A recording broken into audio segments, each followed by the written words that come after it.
I, Stephanie Boyce, former president of the Law Society of England and Wales, the sixth female, the first person of colour, the first black president of the Law Society in its almost 200-year history. First generation British, grown up in a household, single parent household on a council estate.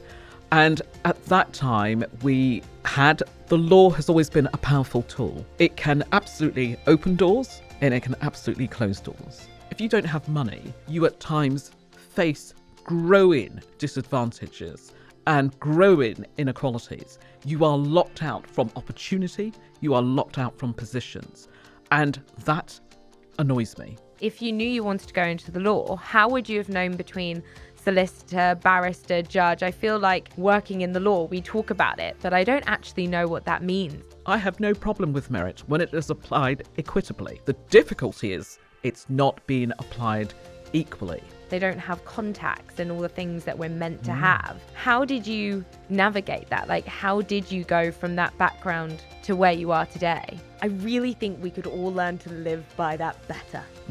Absolutely. And it's free. A leader is not the title that you hold. For me, it is actually the doors that you hold open for others. My personal mantra is every door is open if you push. Hello, thank you so much for tuning into the She's in the Room podcast. This is the podcast for you, the person in the working world wanting to listen to something inspirational, motivational, and something that helps you be a better person out there in the world. And today there is no one better place to interview than I've got with me, Stephanie Boyce, who has made so much change in her career and done so much for this country, both in her work in the legal industry, but also just who she is as a person.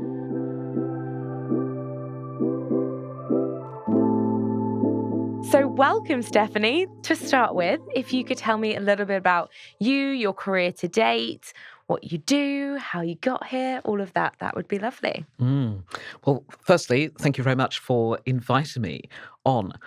So I'm Stephanie Boyce, former president of the Law Society of England and Wales. And for those who don't know about the Law Society, it is the professional body for over 200,000 solicitors in England and Wales. And in March 2021, I became the 177th, the sixth female, and the first black person or the first person of colour, the first black president of the Law Society in its almost 200-year history. Huge congratulations. Thank That must have felt like such a monumental moment. It was. It took me 4 attempts to get there. And when I did get there, absolutely, a recognition as to how huge it was going to be, how impactful it needed to be. Yeah. So absolutely. Amazing. And I feel like we need to talk about that 4 attempts and that perseverance that you must have had to keep going. So why don't we, for now, just start back at the very beginning? How did you decide that this was the space that you wanted to get into and you wanted to forge a career in the law? I think that takes me back to my younger days, my childhood. So I grew up, first generation British, grown up in a household, a single parent household on a council estate. And at that time, we had the miners' strike. There was the anti-apartheid movement going on as to events in South Africa. Nelson Mandela was incarcerated. And there was lots of things going on geopolitically, not so much dissimilar from today. And in my household, children were seen, but we weren't heard. But the grown-ups would be talking about some of the pervasive legislation of the day. And some of that legislation centered around immigration, which now we are seeing the effects of, as we know, the Windrush scandal. Yeah. But I would hear the grown-ups talking about the effects of that legislation. I would hear people talking about what was going on, the discrimination that people faced because of their demographics, low socioeconomic background, and so forth. And I think for me, it was that injustice, the unfairness of it all, and the rationale or the realization that people felt that they were helpless.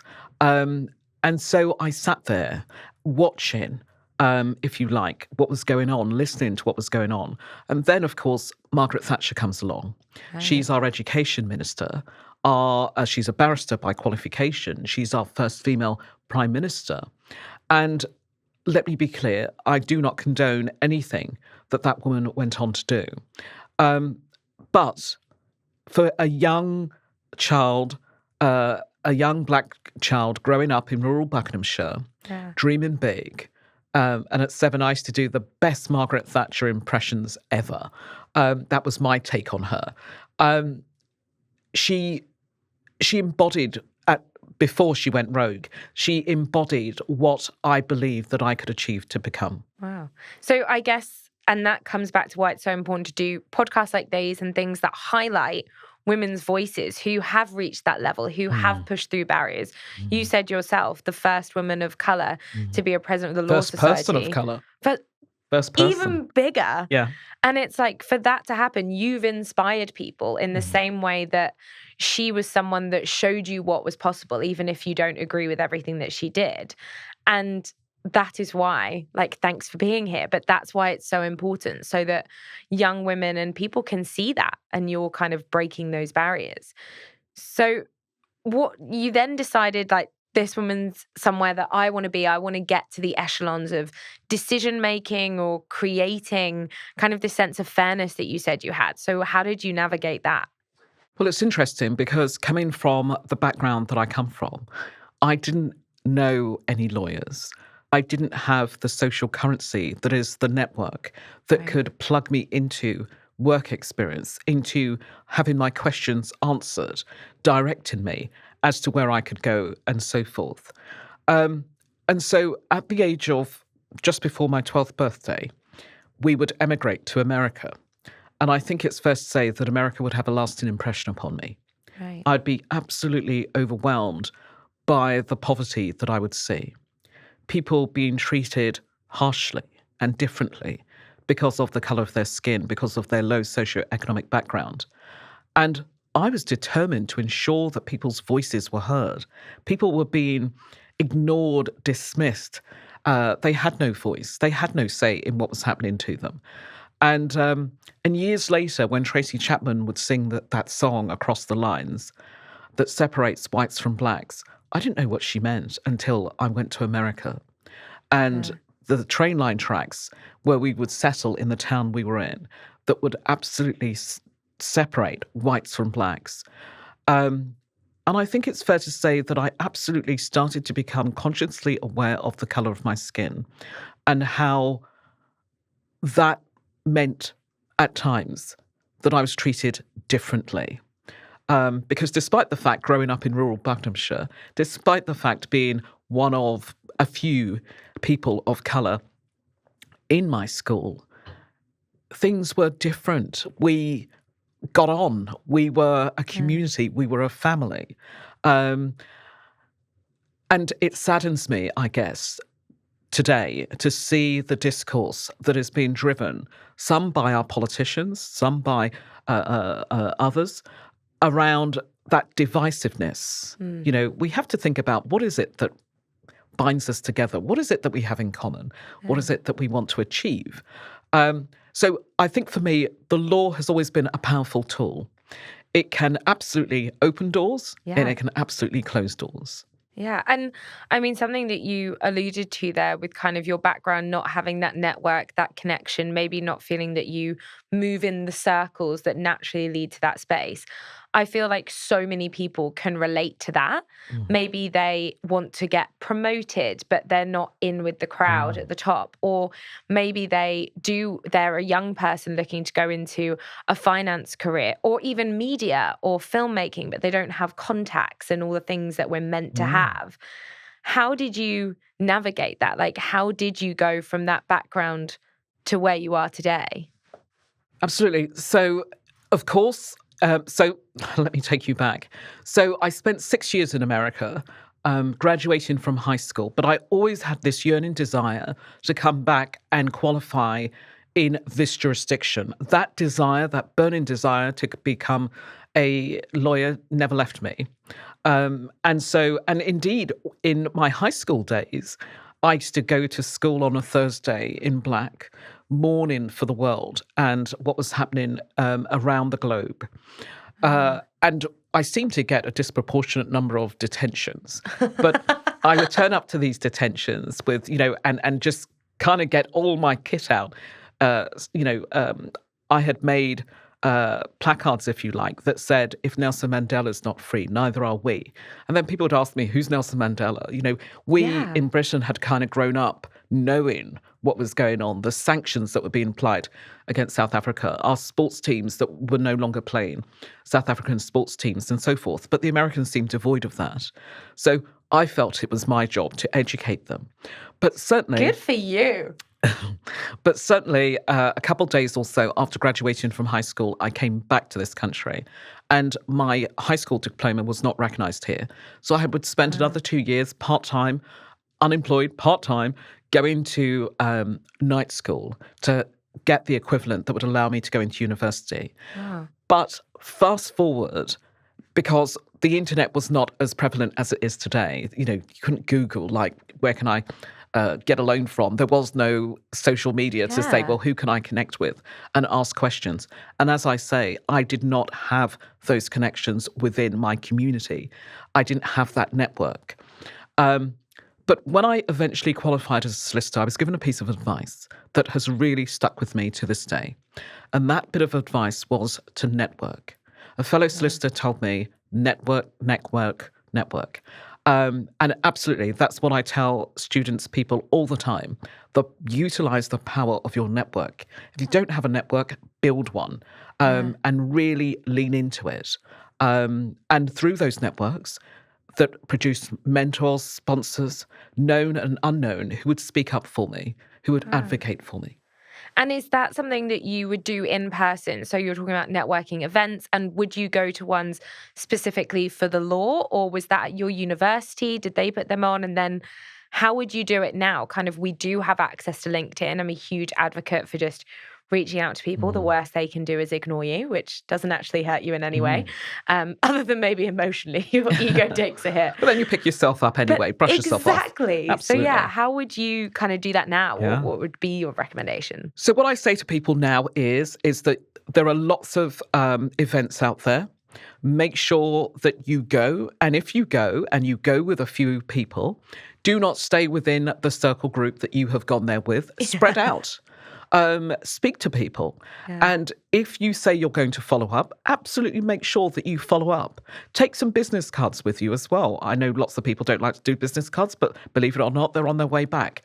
But give them out. And even if that person never contacts you, the whole point is how many times I've got all the business cards that I've ever been given, mostly. There's huge amounts of them. But sometimes when I'm flicking through and I need something, I'll go back to those business cards and contact someone. So I sit as a trustee on the Board of Justice. Justice is a legal reforming charity. And our annual general meetings have some of the most amazing people in the legal profession who have, and in politics, who sit either as on our council. Our president is Baroness Helena Kennedy. We have, as I say, former politicians, former Lord Chancellors. You can be at our AGM and mingle with all of the likes of those for free. So, and anyone can go to that? Anyone, as far as I believe, anyone can go to our annual general meetings because there's a lecture after the annual general meeting. I'm Googling that immediately afterwards. I'm like, I want to come. Absolutely. I think this year we might be moving up north. But the whole point is, speak to people, utilize those contacts and within your network. And as I say, it's a bit different now compared to when I was younger. But I joined how I did it then. I joined committees and so forth. And I remember a friend saying to me, Stephanie, what are you doing? You are applying and joining everything for free. Yeah. And I said to him at the time, I have a plan. Of course, I didn't know what the plan was. I can now look back and absolutely know what that plan was. That plan was I got through volunteering. I got to sit next to some of the best legal minds that this country had to offer. So whilst some of these organisations wouldn't employ me, they were happy for me to come and join their committee or their boards. And that in turn allowed me, as I say, to get in front of some of the best legal minds that this country had to offer. And I got to learn from them. They got to know who I was, and I got to build connections. So I feel like you've done so much from that very beginning when you were a child, kind of being motivated by your inner passion for justice and speaking up for people and being heard. And all the way to then deciding kind of, I want to build my network, I want to go to university. But how did you decide at university what you wanted to study? And if you knew you wanted to go into the law, how would you have known between solicitor, barrister, judge? I feel like working in the law, we talk about it, but I don't actually know what that means. And some of our audience might not either. Yes, no, absolutely. So one of my early fascinations with Margaret Thatcher was because I wanted to be a barrister, and then realised a lot later on as I got to, I guess, and trying to think back, I think lots of this was at university where actually I couldn't afford to become a barrister.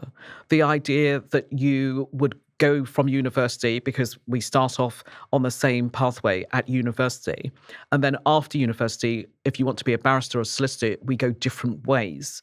Right. And so the pathway for being a barrister meant that I would have to train, get a pupillage, typically unpaid for 12 months, eat lots of dinners. I know the rules have changed now, but the dinners at that time cost astronomical amounts of money, as it appeared to me. And as I say, I would have to work for free, self-fund myself, and I did not have the finances to be able to do that. Right. Whereas solicitor, yes, you have to go to law school. So, sorry, the bit about pupillage is before pupillage, you have to go to law school. But we do different courses in law school. Whereas the pathway to being a solicitor meant that I then took a huge loan to go to law school. And yes, I am the product of free university tuition. And I did get a maintenance grant, but I also left law school with a huge debt. I remember somebody saying to me, that is bigger than my mortgage at that time. That's why one of the things that I have spoken out about is the current system for student loans, where lots of students are finding themselves because of the way that the terms and conditions have been applied to current student funding, has meant that lots of people are just drowning under debt. Yeah. And anybody thinking about, not paying it back, the term is now 40 years for some of these loans. Yeah. But I, in turn, took a student loan that would fund my time through law school and so forth. And I came out of law school and decided slightly before then that actually I needed to become a solicitor, because I needed to learn, because I still had another 2 years to train, but I needed to be paid. I needed to have an income. And so that was one of the differentiators between solicitor and barristers. And for people who don't know, colloquially now we've adopted the Americanism, calling ourselves lawyers as shorthand. But a solicitor and barrister, I kind of present it like this, that the solicitor is kind of like the GP and the barrister is the consultant. Right. The barrister has rights of audience in all of our courts, from the tribunals, the county courts, right through to the UK Supreme Court, whereas solicitor, our rights of audience in the ability to speak in front of a judge is limited to the lower courts. So for anyone who didn't know. That's so interesting. And I think also, I'm just like, as I'm listening to your life story almost, I'm realizing that one of the questions I put out to my group of trusted advisors, I'm interviewing Stephanie, what would you ask her if you met her in a lift? And one of them said kind of, what were the barriers that they came up against and how did they break through? I think, she's a woman looking to get promoted at the moment and is facing some barriers. So I mean, talking to you now, you had quite a few barriers, whether that's kind of a lower economic background, which I know that a lot of people find more challenging than maybe we speak about. Yeah.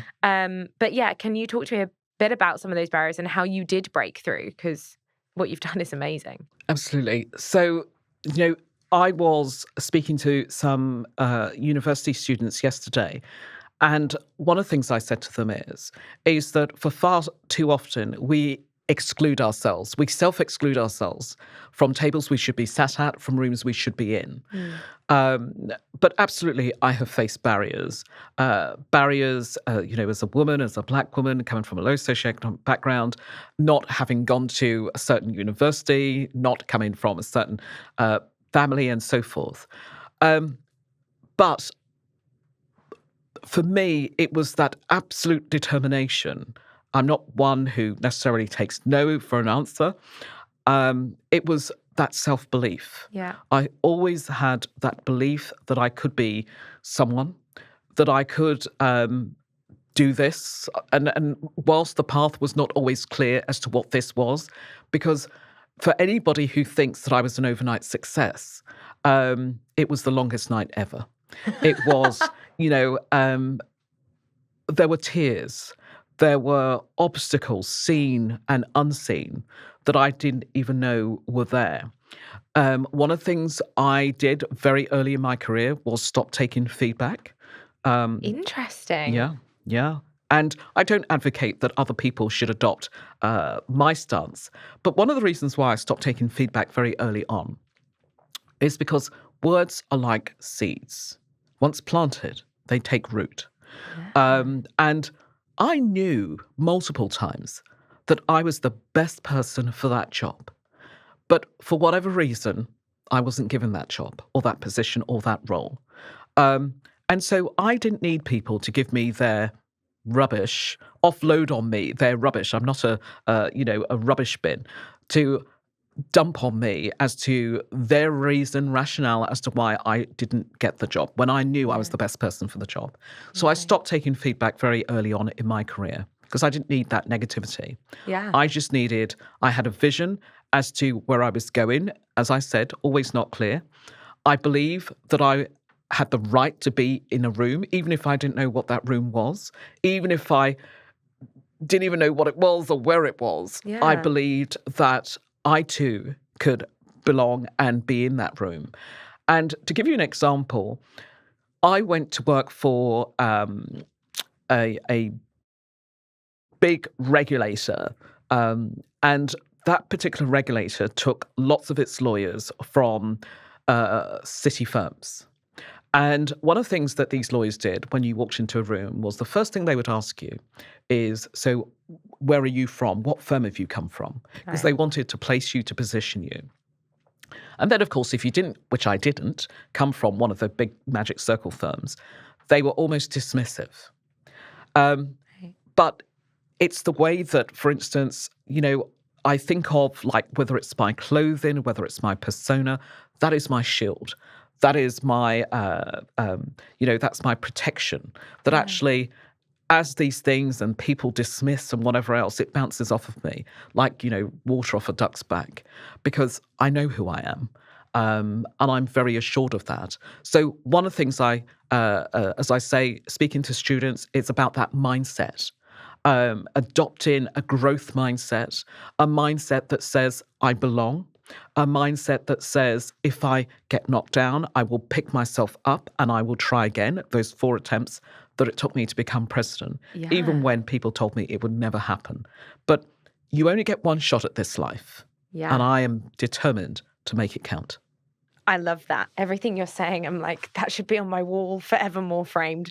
But I think that inner self-belief is so critical. And is that something that you were just born with, or did you work on that? I mean, not taking feedback, that's obviously it's something that a tactic that you put into play. But that inner self-belief, did you have to work on that? Did you have to almost prove to yourself kind of each time you had a knockback and you got back up? Was that adding to your evidence that you were great? Absolutely. So I had to work on it. I'm still working on it. Because when I think about, so if I take you back to the 4 attempts, when I think back, and lots of people told me this, that I would have taken the hint after the first attempt. Right. And I would say to people, what hint? Well, they don't want you. It's obvious they don't want you. But that hint wasn't mine to own. It wasn't mine to take.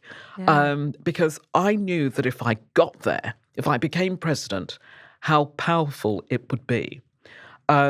for all the other Stephanies and Stevens and all the other people out there who were watching and what this might signal for them.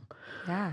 But equally, for the times that, and I don't like the word failure because for me it has a negative connotation to it, but for all the times I did not succeed, it provided me with an opportunity to perfect my offering, to watch and learn, to learn from my mistakes, to how can I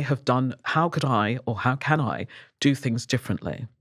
And I lie awake still at night thinking, have I done my best today? How can I perfect and better what I have done today? And I know some people would say, well, you've got there. Why do you need to perfect? Why are you continuing to take up space? But the point is that there are other people who need to hear my story, need that encouragement to keep going. Oh, 100%. And I think obviously what you were doing was quite unique. How many people try to become the president of the Law Society? Like, it's pretty big goals, but amazing that you did it and then achieved it.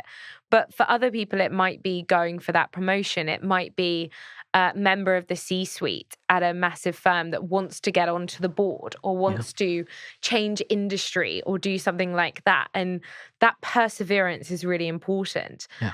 But do you also then have a trusted group? Like, I know you don't take feedback, but when you are doing that self-reflection, obviously we can do that alone.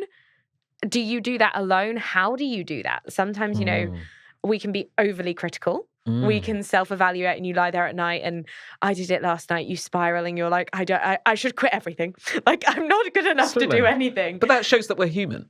Yeah, that's true. Something that, dare I say it, that artificial intelligence cannot give us. But yes, absolutely. What would be your tip for someone who is persevering? What did you do each time, those 4 attempts? Did you refine your message? Did you go back and kind of, someone who might be trying to get a promotion, they might have to go back and add more strings to their bows, or someone who does want to be promoted to be a board member or applying to be one? What would be your advice there? All of those things. But equally, authenticity and empathy and compassion and communication, integrity, all of those things mixed in, that actually remember who you are and what you bring to the table. And there'll be people who will try and mold you into something different, who will tell you, and we see this so often with some of our politicians, some of our leaders, that actually they get to a position and they have failed to adequately define their purpose or set out their vision.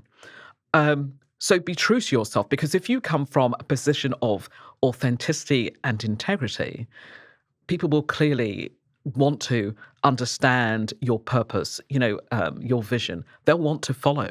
They'll want to support you. And so for me, it was all of those things. And of course, there were times where I thought, what are you doing? There are times where I still think, Stephanie, get a real job. What are you doing?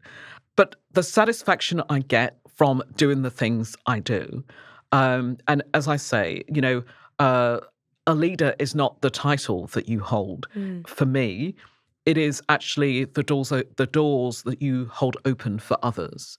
Huge. And so I think it's incumbent upon us who have got there, for those of us who are aspiring to get there, that you lift as you climb, to borrow Mary Terrell Church's words, that we lift as we climb. We leave doors open behind us.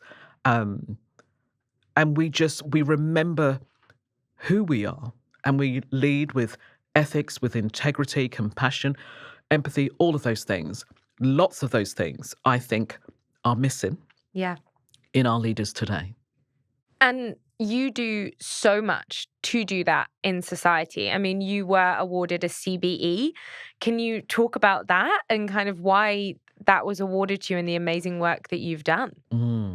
In the 2026 New Year's Honours, His Majesty the King awarded me the Commander of the British Empire with title with a CBE Honours Award for services to the legal profession, to diversity and to access to justice. And that absolutely is the icing, I guess, on top of the work that I have done and continue to do. Yeah. But let me be clear, absolutely welcomed. But that's not the reason why I do it. But it is a great endorsement for me and for many others. But a year ago also, I appeared on a panel, and I was there was three of us. There was a Lord, and there was a Sir, and there was me in the middle. And the question was asked around positions and title, because under a previous administration government, when lawyers were being attacked, I came out very clearly in support of lawyers and the work we do, and why it was not okay to attack us with names and out us our addresses and personal information and so forth. And so the question was, do you believe that's the reason why you sit with no position or title? And at the time, I answered very openly and very quickly, and I said, yes. There is something about when you choose to stick your head above the parapet that sometimes you get, there is a price to pay for that. But I'm me. And in the still of the night, when I'm lying there, I've got my conscience, and my conscience is clear. And so I could spend my time keeping quiet about lots of things, lots of the injustices I still see going on today. We have a lack of trust and confidence in institutions who are there to serve we the people, but along the way have forgotten who they are there to serve. Inequality in this country is going up, across the board: health, housing, education. We are losing our way with the next generation. We're losing our way in terms of our standing, the values, who we are. And so for me, and to be clear, I'm apolitical. I try not to get into politics, but I would like to see those who we elect into positions of power and influence remember why they've been elected, who they are there to serve. 100%. And I think what credit to you is that all of this, you say you believe and you do something about it. You do stick your head above the parapet. You do speak out in an actionable way. I think we saw a big movement for diversity and inclusion in the workplace, and people started affinity groups or whatever it is to kind of tick the box of diversity and inclusion, which in some ways is great. At least they're acknowledging it and doing something about it. But I think the work that you've done speaks for itself. I mean, I'm in awe and hugely inspired by you. But what about when we're talking about what more we can do to support the younger Stephanies? Like, already you are doing so much by being visually someone that they can see and aspire to. But what can we be doing if we are lucky enough to be in positions of power or leadership, people who are on the boards of big business or in the C-suite rooms? What can they be doing on the ground to make a difference and make that change that we want to see? Maybe not necessarily politically, but see that change in terms of just human decency and lifting others up in the way that we should. Absolutely. So, for instance, if it's about, as I say, holding that door open, my personal mantra is every door is open if you push, you persevere until something happens. And for me, being president would allow me to walk through doors that I didn't even know were there, invited into rooms I would never, ever have been invited into. And so when we sit on boards or we become leaders, we should own it and not take up space for taking up space's sake, not inviting diversity at the table, but not allowing diverse voices to be heard. And some of those things you spoke about, absolutely, we saw in performative measures, tick box exercise.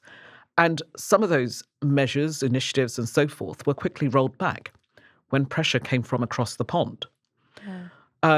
And that has been sad to witness.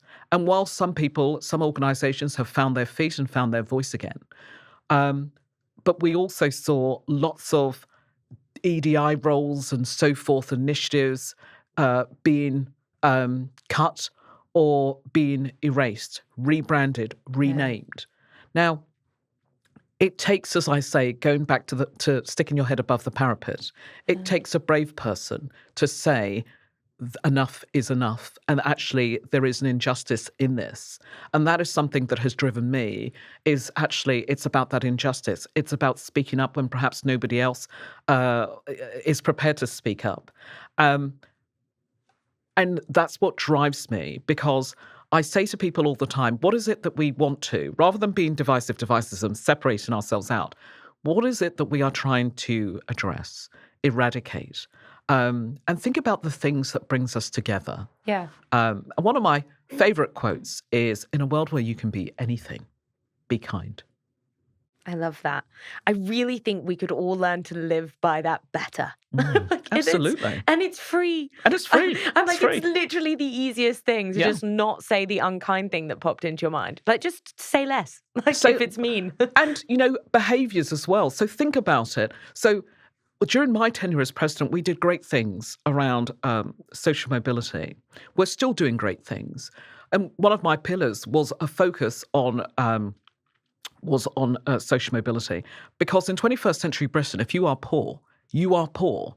And it doesn't matter what your colour is, what your religion, sexuality, gender, all of those things, aged, ability, disability, whatever. If you do not have money, and even more so today, if you don't have money, you at times face growing disadvantages and growing inequalities. You are locked out from opportunity. You are locked out from positions. And that annoys me, because we talk about merit. People talk about, oh, okay, we're not doing EDI, but we're going to appoint on merit. Let me be clear. I have no problem with merit when it is applied equitably. The difficulty is it's not being applied equally. It is being applied either in someone's own image or someone's own interest. And it means that lots of us are being locked out. Yeah. And for people that have the privilege to not know what it feels like to be economically disadvantaged, can you speak to what that might feel like for those people? And also on the flip side then, if we want to be support and be allies almost to people who maybe come from different backgrounds, how can we actively do that? So active allyship is absolutely amazing. If you don't know something, or you want to know something, or you don't know how you should address someone, ask. Ask. But the other thing is, when we look at the current arrangements around student loans that I have spoken about previously, it's the poorest students who are being affected by that. Yeah. Those who do not have access to the bank of mum and dad, who've had to take these loans. So we're asking some of the poorest people in society, not only have they taken these loans, but now they are saddled with grotesque interest rates. And again, we see this playing out in so many different instances across our society. We need to ensure that talent, skills, aptitude, all of those things are the determinants as to how far you can go in our society. Not who you know, not who your parents are, or your connections, or your networks, or any of those things. Or, better yet, not what university you have gone to. Because here's the thing, 18 prime ministers, right, in our last 18 prime ministers, 14 of them have gone to, 14 or 15 of them have gone to Oxford University. Three. So high. Yeah. 3 did not go to university. So it's 14 actually. Brown went to Edinburgh University, Gordon Brown. Churchill, Major, and I always get it wrong, Callaghan, I think maybe, did not go to university. But what are we saying to people? If you want to come or become Prime Minister of this country, our highest leader, you have to have gone to Oxford University. That sends a powerful message. Yeah. And people like me are here to say we need to look at who we put in positions of power and influence, what they look like. I'm 100%. credited with redefining leadership, but Stephanie was always here. This was always here. But what becoming president did was give me an amazing platform to be visible and to amplify my voice. Amazing. And do you have anything tangible that you did in your time as a president, maybe an initiative or something that you did that you saw drive that direct impact? Because I think a lot of people will be sat listening to this and thinking, yeah, I want to do that. I want to give based on merit or skills, but how physically? And How physically? Get involved. Work opportunities out there, internships, make your processes, review your processes, make sure that they are really providing equality of opportunity. Volunteer, go back into schools. I encourage colleagues to go back into schools, your old school. Go to career fairs, share your story, share routes into our profession, support colleagues who may be struggling in the workplace, who may be trying to find their feet. Do not make assumptions that as to people's backgrounds, beliefs, or any of those things, or or where they've come from. I had a young lady who said to me this week, so part of one of the initiatives that I'm involved in is my local MP. We launched an initiative together around work experience for those in the constituency that I live in. And part of that is to come to Parliament for the day. And some of that is funded by great supporters, such as the Ajaz Foundation, Ajaz Ahmed, Chiltern Railways, who provided funding to allow those students to come from Aylesbury in our hometown up to London, and so forth, and others. But this one young lady said to me that she's now in a grammar school because Buckinghamshire it remains a selective county with the 11 plus. And she's now in this grammar school, but she comes from a council estate, a social mobility cold spot in Aylesbury. And she said, students are horrible. She's faced bullying, because she doesn't come from that background, that wealthy background, and the idea, the notion that she shouldn't be there. And so she has suffered terribly. And so I was reminding her that actually that's more about them than it is about her, that to own her space, she's entitled to be there. Yeah. Validation doesn't come from them. And I know it's easy for me to say that because I'm not in that space where she is at the moment, but I've been there. So I talk from lived experience. So for those listening, it is absolutely about supporting. It's about being vocal where you see something that is not right, is wrong. And I'm not saying that to be disruptive or to be to put yourself in a position that you may get in trouble. But think about the things that you can say and do that is going to lift someone. Yeah. And I think that's actually something that is really important. And I've had conversations before where we've talked about kind of in a conversation, if you feel like someone has spoken out of turn or spoken down to someone you don't agree with it, that difference, especially in kind of a work setting sometimes and with friends, it's hard sometimes to abruptly confront that person there and then. But there are ways to afterwards, instead of saying kind of, you're obviously a bad person, you did this, to say, do you know what? I just want to offer some education here. And would you say that, how would you navigate that? Because you also being a pioneer, and probably you are the first person like you in some of those rooms. How do you correct behavior in a way that isn't confrontational, which sometimes we might be accused of being, especially as women? You can speak up and then apparently you're a troublemaker or Yes, absolutely. you get labeled. Yeah. So there's a way to do things. And sometimes, I believe in telling someone something privately before I tell them publicly. Nice. And it's the way that you do it as well. So sometimes it may mean that I say nothing at all, not because I'm condoning it, but because I'm thinking about the most effective way I can address what I've seen or what I've heard. And sometimes that will be in delivering a speech, or thinking about the way that I can influence that particular thinking. There are some people, we're never going to change their minds or Yeah. their mindset, and so I might have a go, depending if the situation presents itself. But don't put yourself in a situation where you're going to be, somebody's going to have a go, or you're going to find yourself in a very vulnerable position. Think about telling someone, as I say, privately before you tell them publicly, and think about the other ways that you can affect change. So, not everyone will have the ability to provide a speech and be able to address it that way.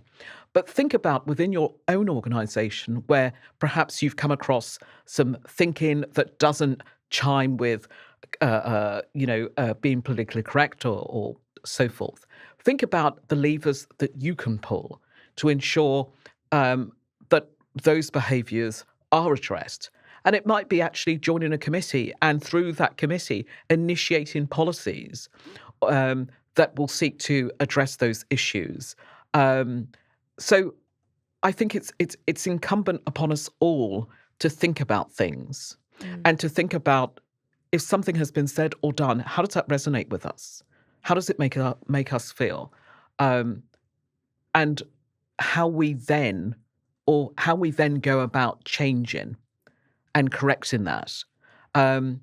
Now, there are times where I think to myself, cannot be responsible for everything, because you can imagine there are lots of things that people say to me. Some of it, I guess, to try and gauge a reaction. I'm not responsible for everyone and everything, but I can pick my battles and pick my moments. Yeah. How, as someone who it can get tiring, always being the person that speaks up or always voicing your opinion or doing the right thing, how have you kept that energy and that momentum going? And is that because you are part of communities and groups and that energy is fueled together?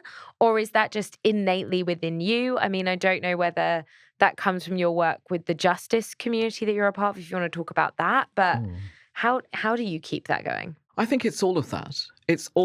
I absolutely believe in a life of service, absolutely believe in it. And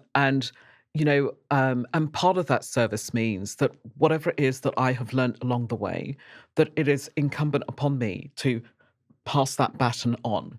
And so when I gave my last address as president, almost 4 years ago now, I said, we've done great things, but this is not it. My work does not stop here as I walk out the doors of Chancery Lane. And I have continued to work tirelessly to ensure that people are aware of opportunities, that organizations are reflecting on how they are distributing opportunity and to whom. And so the energy comes from the desire to want to make a world of positive difference. Nice. The energy comes from the passion, the drive, because I know what it's like to grow up poor. I know what it's like to be locked out of rooms, to be locked out of opportunity, to be sidelined, to be dismissed, to be overlooked, to not be heard, you name it. I know what it's like. And I am going to use that energy to work tirelessly to ensure my utmost that people have the opportunity and they know where to find those opportunities. So as I say, other Stephanies and Stevens and so forth can put themselves and their best version of themselves forward. Amazing. And I think, we need to talk about some of that positivity that there is in the world and some of the good that is happening, because I feel like on one hand, we have so far to go in so many ways to help people from different economic backgrounds, different genders, different races. So we have so much to do. But I also feel like we are doing something, kind of even as a woman now. I know that previously there's always been so many barriers and there still are, but also I think there is a realization and a dawning of we have so much power within us with our unique ways of thinking. You know, that classic book, Men Are From Mars, Women Are From Venus.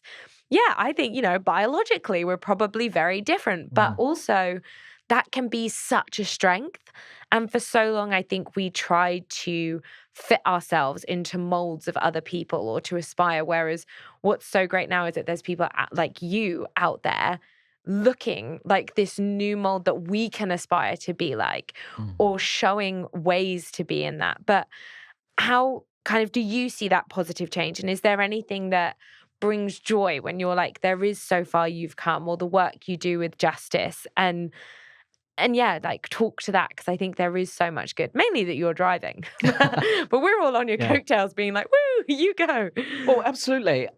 I think one of the most disappointing things at the moment is when we talk about leadership is the lack of female leadership on the global stage. That deficit, and we see this in professional and financial services as well. So, for instance, in the legal profession, we see something happens that whilst at the junior end of our profession, that the solicitor profession, if I take that as an example, that it's very diverse in terms of gender, in terms of ethnicity. But once you get to middle tiers and the senior tiers of our profession, there is a huge drop off.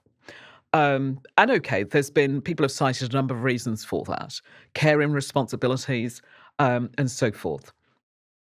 But again, it takes me back to who we put in positions of power and influence and what we believe they should look like, who they should be. And we as a society have a role in that, and we absolutely need to own it. So why is it, in my opinion, that we seem to treat women leaders more harshly than we do men? Interesting. So if we look at our female prime ministers, we've had 3, I believe, Margaret Thatcher, Theresa May, and Liz Truss. We've had 3.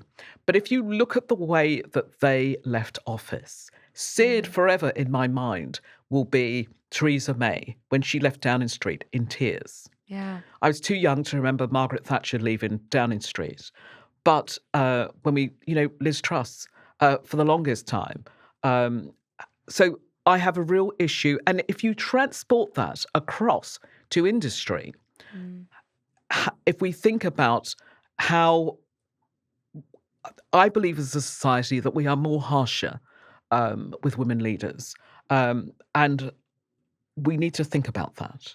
It's so interesting. And I would love, I'm not informed enough. I don't know any studies out there, but it would be so interesting, kind of our anecdotal noticing that maybe kind of we're not condoning the things that necessarily women have done, but sometimes they do things that are as bad as what a male counterpart does, but they're judged more harshly than we weirdly kind of forgive the male counterpart. And I don't really understand why we do that. I mean, both things bad. Everyone be better human beings. Absolutely. And why are women still locked out of certain positions?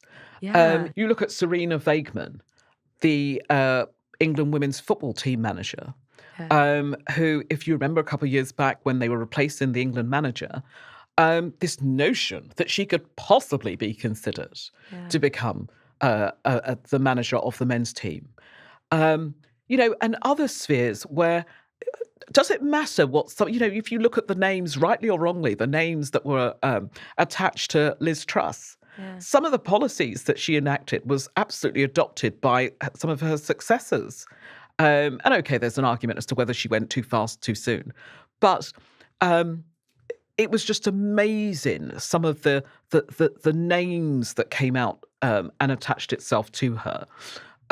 So my thing is that this idea, and maybe it's got to do with nurture and nature, the way that we're brought up, that actually young girls, women, we're supposed to be more empathetic, more caring. And therefore, because we're nicer and so forth, we should be doing those roles, and those responsibilities should attach themselves to us as women. there's a question as to why we're treated more harshly by the justice system, criminal justice system. Is that, are we? If you look at the statistics, women and those from a Black and Chinese background are treated more harshly by the criminal justice system, which is one of the reasons for juryless trials as proposed by the government, that certain criminal offences that carries a sentence of 3 years or less should be heard by a judge alone. One of the reasons why I'm not for that. Until we have inherent safeguards and address the disparities that exist within our criminal justice system, then we shouldn't be tinkering around the edges. And of course, the other thing is that once you start to take rights away, they're very difficult to get back. Wow. So much to think about. I feel like I've come away and I'm like, I need to do more for good change. So you're incredibly motivational and inspiring. I guess just leave us on one final point of inspiration or motivation. If there's one thing that people who are listening to this, maybe on their morning commute or their coffee break, what could they do today in the workplace to make a difference and help society be a better place, help us all to be more decent people? Big question. It is a big question. I think some of it we've addressed. Find your voice. But like one actionable that day. One thing actionable that day. Well, you should be doing something actionable every day. I say, if I go to bed and I haven't, and I'm asking myself the question, Stephanie, what have you learnt today? What have you done to make yourself feel proud? Great song quote there. Absolutely. And I can't think of something, then I feel as if I've not had a fulfilled day. Know that you have earned your space to be there and own it, but not to the detriment of other people. Because, as I say, we all have the ability to affect change, positive change. And we need to find our voice in that. Amazing. Stephanie, thank you so much for coming. Thank you. I feel like I'm going to go and change the world now. So I don't know how you've inspired that in me, because I have no idea how I'm going to do that. But thank you so much. Thank you.